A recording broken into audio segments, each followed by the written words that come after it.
Good morning daddy's, good morning. ఒక ముఖ్యమైన విషయం క్లుప్తంగా చాలా షార్ట్ కట్లో చెప్పే ప్రయత్నం చేస్తున్నాను.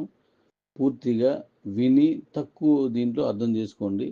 నాకు కొంచెం టైం అర్జెంటుగా నేను బయటికి వెళ్ళాల్సి ఉంది, దాని విషయం కూడా ఇప్పుడు చెప్తాను. జాగ్రత్తగా వినండి. అద్భుతంగా మనం ముందుకు తీసుకెళ్తాను. ఒకసారి అవి వినియండి. ఇందులో మొదటిది స్పాన్సర్స్ కూపన్ ఏదైతే ఉందో ఆ కూపన్ అకౌంట్ హోల్డర్ పెట్టవసరం లేదు. అకౌంట్ హోల్డర్కి ఎవరు సర్వీస్ ఇవ్వవసరం లేదు. ఏ సీనియరు సర్వీస్ ఇవ్వవసరం లేదు. వాళ్ళ తాలూకా ట్రస్ట్ వ్యాలెట్ని వాళ్ళ అకౌంట్లో పెట్టండి, లేదా పెట్టించండి, లేదా మీరు హెల్ప్ చేయండి, చాలు అంతే. దానికి ఆ ₹12 కూపన్ వాడుకున్నారా, మీరు ఇచ్చేస్తున్నారా, ఇచ్చేయండి. ఒకవేళ అలా వాడుకోలేని పక్షంలో నేను ఒక ఆప్షన్ ఇస్తాను. నాకు ఇలా కూపన్ స్పాన్సర్ సపోర్ట్ కావాలని ఒక చిన్న ఆప్షన్ ఉంటుంది, స్పాన్సర్ సపోర్ట్ అని. అది మీరు టచ్ చేస్తే సరిపోద్ది, అంతే. బయట నుంచి స్పాన్సర్ దానికి కనెక్ట్ అయిపోతాడు, మన ఊరిని సర్వీస్ అవసరం లేదు. కాబట్టి అది సింపుల్గా అయిపోద్ది. ఈ బీసీటీ కాయిన్స్ అన్నీ మీరు ఇచ్చిన ట్రస్ట్ వ్యాలెట్కి వెళ్ళిపోతాయి, అవి యూటిలిటీకి వెళ్తాయి. దానికి ఎలా చేయాలో అది మనం చేస్తాం.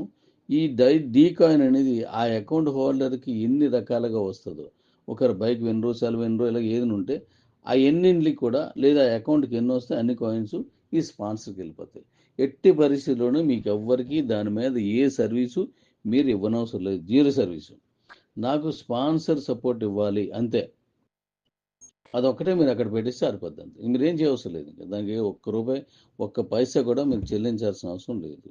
ఈ విషయాన్ని మీరు అర్థం చేసుకుని వాళ్ళకి అర్థమని చెప్పండి, ఫినిష్. డాడీ కాయిన్ నాకు అవసరం లేదు అనుకున్న వాళ్ళు పెట్టేస్తారు. వాళ్ళకి నచ్చితే తీసుకుంటారు, లేదా మానేస్తారు. ఫ్రీగా నేను ఇస్తున్న కాయిన్ కాబట్టి. Thank you. సింపుల్గా చెప్పే ప్రయత్నం చేస్తాను. సెకండ్ వన్, ఇది చాలా ఇంపార్టెంట్. మన కంపెనీలో ఉన్నటువంటి సిఇఓలకి, సూపర్ సిఇఓస్కి మంచి కాయిన్స్ ఇచ్చాం మనం. డీ కాయిన్ ఆఫర్ చేశారు. మరి కారు విన్నర్గా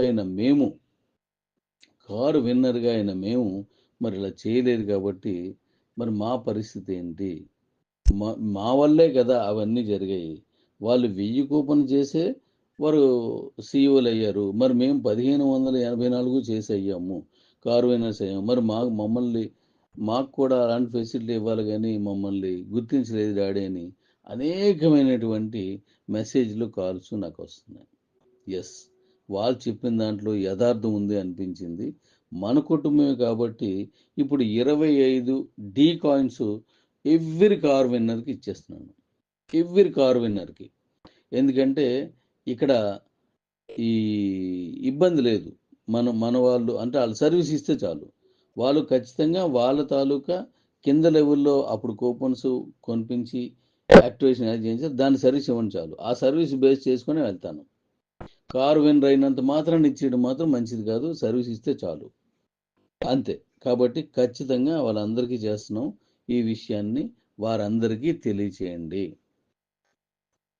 అంతే. తర్వాత ఇప్పుడు కారు విన్నర్ పైన ఉన్న వాళ్ళందరూ, సూపర్ సిఇఓ కావచ్చు, సిఇఓ కావచ్చు, వీళ్ళంతా పైన ఉన్నారు. వీళ్ళందరూ కలిపితే నాకు 750 మంది వచ్చారు. 750 మందిని డీ కాయిన్లో సెటిల్ చేయడం అది నాకు పెద్ద విషయం కాదు. అంతకు మించినటువంటి డెవలప్మెంట్స్ తీసుకొస్తున్నాను, అంతకు మించిన డెవలప్మెంట్స్. కాబట్టి ఏదైతే కిబో కోసం అహర్నిశలు రాత్రి పగలు పనిచేసి ఒక జీవితం, గొప్ప జీవితం ఉందని ఆశించారో ఆ గొప్ప జీవితాన్ని నేను డీ కాయిన్తో ఇవ్వబోతున్నాను. అది ఒక్కటే కాకుండా ఇతరత్ర మార్గాలతో కూడా ఇచ్చేస్తున్నాను. ప్రతి ఒక్కరిని హక్కును చేర్చుకొని మళ్ళీ యథావిధిగా ఈ దైనందినటువంటి మన తాలూకా కంపెనీని ముందుకు తీసుకెళ్లే ఆలోచనతో ఉన్నాను. ఒక్కటే మీరు చేయాల్సింది, మీ కింద ఉన్న వాళ్ళకి అప్పుడు ఎలా సర్వీస్ ఇచ్చారో అది ఒక్కటే ఇవ్వండి, చాలంతే. సరిపోద్ది. ఇంక నేను మిమ్మల్ని ఎలా తీసుకెళ్లాలో నేను చూసుకుంటాను దాంతో. Thank you. అలాగే నెక్స్ట్ బైక్ విన్నర్స్. ఈ బైక్ విన్నర్స్ అన్నోళ్ళు ఉండడం వల్లే కదా మనం కూడా కార్ విన్నర్ అయ్యాం అనేది వాళ్ళ అభిప్రాయం. ఇప్పుడు ఎవ్రీ కార్ విన్నర్కి 25 కాయిన్స్ ఇస్తూ అది యాజిటీ చేస్తాం. వీళ్ళే మళ్ళీ ఇందులో ఉన్నారు. కాకపోతే కొంతమంది కార్లు తీసుకోలేదు. కాబట్టి వీళ్ళందరికీ నేను 2 కాయిన్స్ చెప్పాను కదా, దాన్ని వర్క్ బాగా చేస్తున్నారు, మంచి సర్వీస్ ఇస్తున్నారు అన్న వాళ్ళకి 10 కాయిన్స్ ఇస్తాను. లేదు